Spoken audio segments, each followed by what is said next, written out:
Wrestling Index 2023 inductee Stephanie Sterling here, and today's episode is very special because it is sponsored by Scorpion Scream Energy, a Creedle and Crabnuts product. Can't get enough of that chemically altered but perfectly safe taste.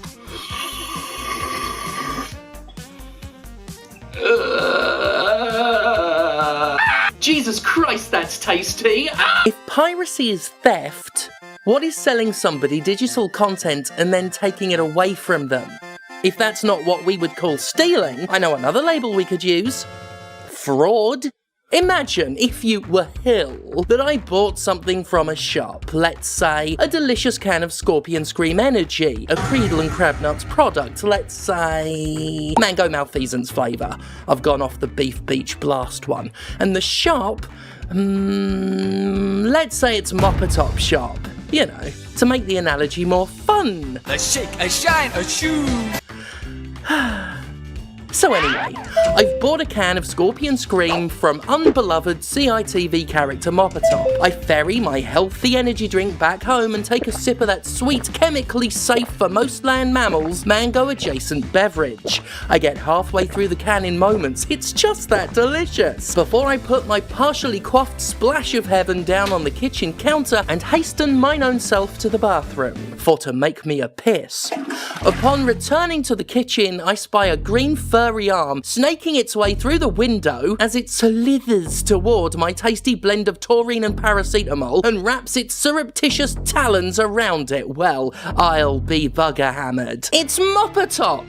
It's fucking Moppertop reaching into my kitchen and taking my Scorpion Scream Energy back! Oi, you fucking hairy twat, I reproach. You nude green lummox. You mawkish quasi-reptilian mound of flappy-eared bullshit. What in the name of Jesus rotting Christ do you think you're doing? Oh, hello, Jim, he says. He knows I prefer Steph. Due to our beverage licensing arrangements with beverage providers, you will no longer be able to drink any of your previously purchased Scorpion Scream beverages, and the beverages will be removed from your fridge. Oh, you literally yellow-bellied stooge, I respond. You foreskin merchant. You Orinoco Flow. You, who are among the most obscure of all Muppets. You do not open my fucking fridge. But it's too late.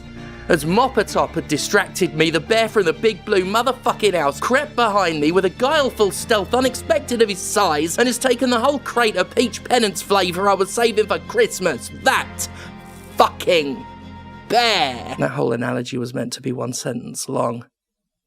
Fuck, I've got to stop writing these scripts. I know. I'm sorry. I didn't want to have to talk about anything too fucking dreadful this week. I wanted to rant about the collective cost of all the Street Fighter 6 DLC costumes, running to nearly $100. I was looking forward to questioning my own sanity as I pondered how much we've all accepted such maddening scenarios as normal. Instead, I have to talk about the shit Sony's pulling because, folks, this is some dismal shit drizzlings. So yeah, Sony let PlayStation customers know this past week that it was, in essence, disregarding the no takes is backs rule we all agreed to in playgrounds as kids. Is there no honour anymore? The company announced, without even an apology mind you, that if you literally bought certain content, chiefly Discovery Channel content, you're about to lose access to it. As we discussed via the medium of obscure Muppets a moment ago, Sony says this is due to content licensing arrangements with content providers, which is part of a growing trend with HBO-related services and Warner Brothers owned media, which does include the Discovery Channel. Ah yes, yet more evidence that among all of the media distributors and publishers out there, Warner Brothers practically puts the likes of EA and Activision to fucking shame. First, let's get my opening question answered. Yes, this is theft. Now, I'm sure Sony's got buried in its terms and conditions enough waffling bullshit to justify how this is not stealing product back from the people they sold it to.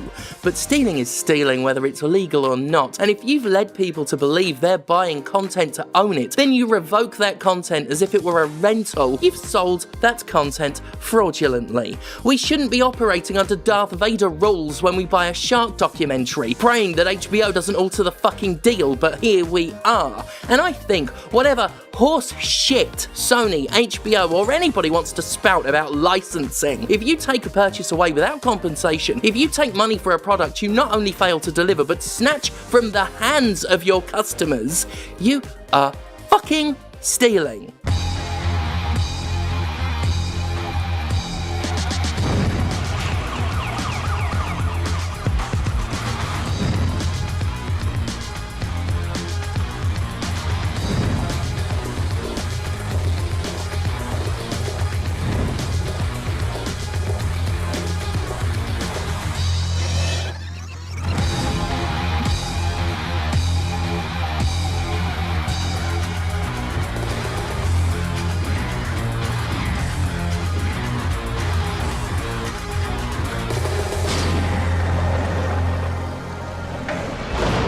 The sheer nerve that the entertainment industry had, weeping about piracy with its "you wouldn't steal a car" bullshit, constantly whining that illegal downloads were robbing them blind, and yet they're perfectly happy with the concept of theft when they're the ones with the black domino masks and $sign bags. I remember getting a threatening letter from HBO many years ago because we were pirating Game of Thrones. What fucking irony, given that HBO's behaviour in particular these last couple of years have single-handedly justified piracy. The retroactive seizure of Discovery content and similar situations regarding streaming services have answered quite a few long-running questions that have been floating around gaming culture ever since game publishers first started pushing for an all-digital future, once again around the turn of the 2010s. Chief among these questions is the one of ownership.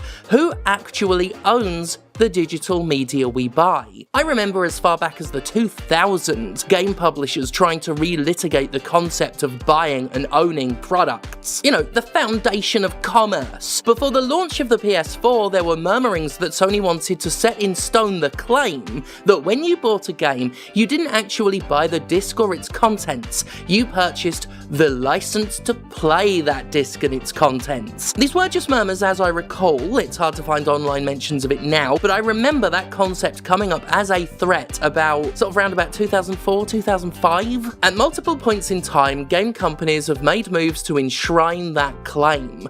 DRM is an age-old example, forcing paying customers to jump through hoops and imposing install limits upon them, all in a futile bid to stop unauthorized downloads. While it doesn't directly press the claim, DRM reinforces the idea that the thing you bought remains entirely under the original seller's control.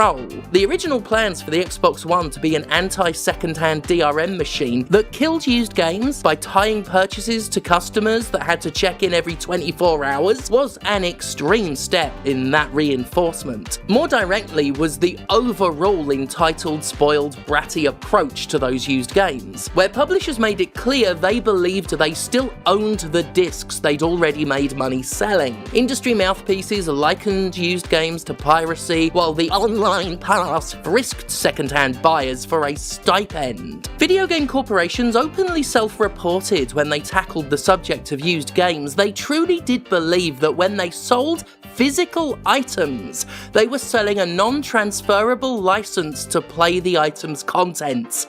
And that's it. In any other industry, we'd call the executives fucking delusional. In the games industry, it was considered rational behaviour. The level of entitlement is downright creepy. During all this, publishers were keen to push a digital future where physical media, and the retailers selling it, could be cut out of the transaction. And I warned the whole time that these companies would abuse such a power dynamic, which they have. As game streaming became more feasible, the question of both ownership and archival became an even greater concern. With games that could only stream for as long as a service operated, and the leading service being the doomed-on-arrival Stadia, people not only asked who owns the game, but what happens to a streaming-only game when the thing it streams on goes away? These questions, and more, are being answered not so much by game publishers, but TV and movie studios, and the answer for most of them has been, fuck the customer. And fuck the content. HBO and Disney have demonstrated that neither ownership nor archival are a factor in their distribution and revocation of entertainment media. Headlines frequently light up with the news that films, shows, sometimes entire libraries of content are suddenly being removed from the streaming service that had the rights. This media, in a blink, becomes lost, unobtainable, at least officially, which is not only shit for the audience but fucking horrific to witness for anyone who treats art with a modicum of respect. To have artistic productions just wiped out of existence is ghastly, to say the least. It's reached such extremes that things are being revoked just weeks after release, like that one Disney Plus movie that got yanked from sale just 6 weeks into its lifespan. Then there's the notorious case of Batgirl, which never even made it to the public despite being finished because Warner Brothers figured it'd make more money as a tax write-off than a published show. A terrifying new trend. That's the answer to the dual question of who owns it and how do you archive it. Fuck you, fuck it. Go find Stadia, boy. Don't worry. You'll never find it. Okay. Fuck everything except the executives who skim tens of millions of dollars from the profit their overworked and underpaid outsourced animation team earned for them. And yet, as they take content we paid for away, hoard media in vaults, and refuse to even release things, they still have the insulting temerity to whine about piracy, literally the only thing helping a lot of art stay accessible. The state of television services today is fucking appalling. It's ironic that conveniently collected subscription services like Netflix, when streaming really took off in the 2010s, went a huge way to combating media piracy because it was quicker and more convenient to pay a subscription fee and get almost anything you wanted instantly. People were happily paying again because it was the media they wanted, free from the overpriced, confusing tyranny of cable TV with all those expensive channel bundles that guaranteed you were paying for shit you didn't want and still drowned you in commercials no matter what you got. Yeah, there was a brief, glorious period where you could get 1, maybe 2 subscriptions and access an ocean of relevant TV and films. As soon as media companies at large took notice, their clamoring fucking greed overrode all reason and they systematically ruined the good thing we all had going. In a few short years, corporations divvied up the spoils, taking their content back from these convenient services and putting it behind their own exclusive services. Eventually, every fucking studio seemed to have its own subscription, to the point where the very thing that made streaming appealing was warped and perverted to resemble the very thing it had freed us from, cable TV. Only now it was even more expensive and even more confusing. Now, films and shows are becoming impossible to keep track of. They appear on one subscription service only to disappear and reappear on another. Content is released in limited time windows or just vanish overnight. New services keep popping up, continually carving content away from the other ones to ensure each one becomes less valuable. You have to fucking Google every movie and television program now to figure out where it fucking is. Paramount Plus has Twin Peaks and Twin Peaks The Return, but I had to watch a pirate copy of Fire Walk With Me because I couldn't find that anywhere. Thank you, Conrad, for that. The copy of Fire Walk With Me, I mean. He didn't make it so that it wasn't on any of the services. Why the fuck was Animaniacs on Hulu? Why weren't the Warner Brothers and the Warner Sister Dot on a service owned by fucking Warner Brothers? Where is Blackadder's Christmas Carol going when it's off BritBox in a few days? And who would be so fucking cunty as to take Blackadder's Christmas Carol off of the service in December? The answer to these questions is fuck you. Fuck Animaniacs, fuck Blackadder, fuck Cartoon Network, fuck Batgirl, fuck Willow.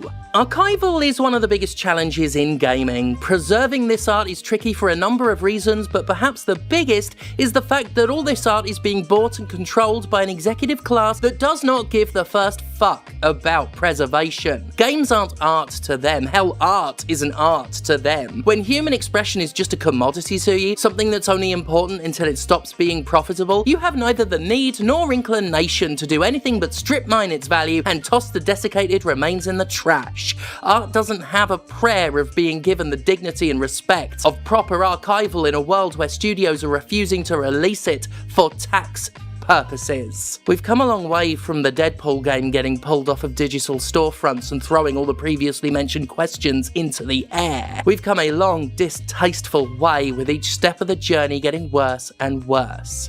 Digital media is fragile. Stunningly, it's more fragile than an album pressed in vinyl or a copy of a Lower Low on a well-worn VHS tape. Because it can just go.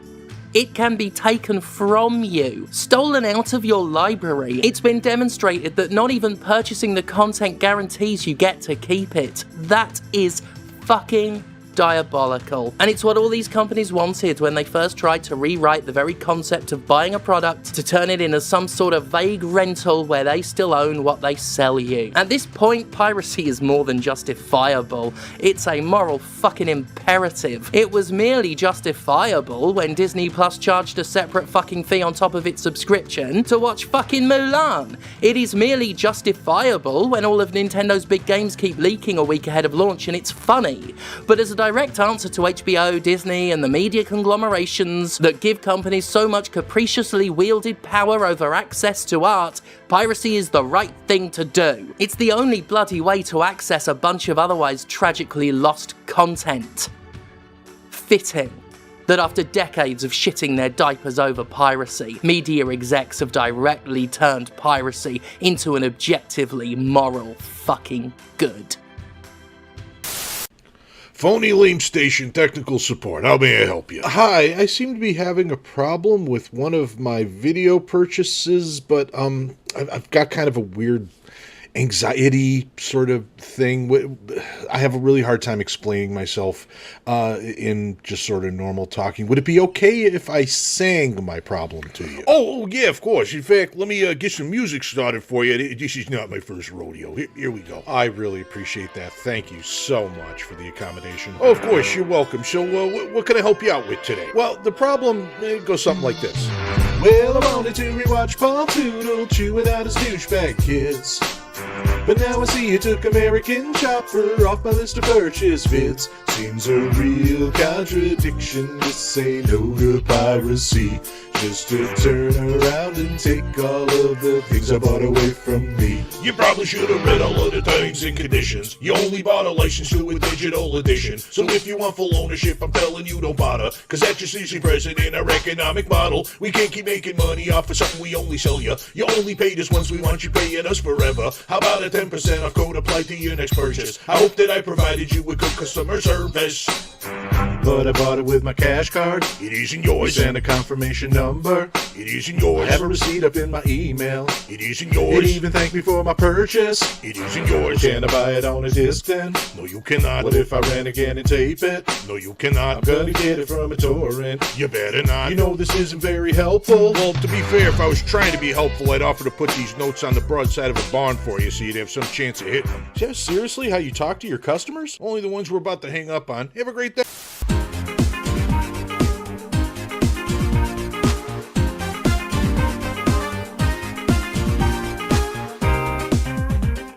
Thank you for watching yet another rip-roaring episode of the Jimquisition, and thank you as always to Z-Manzilla for excellent editing work and another amazing music video, which is just something they do now.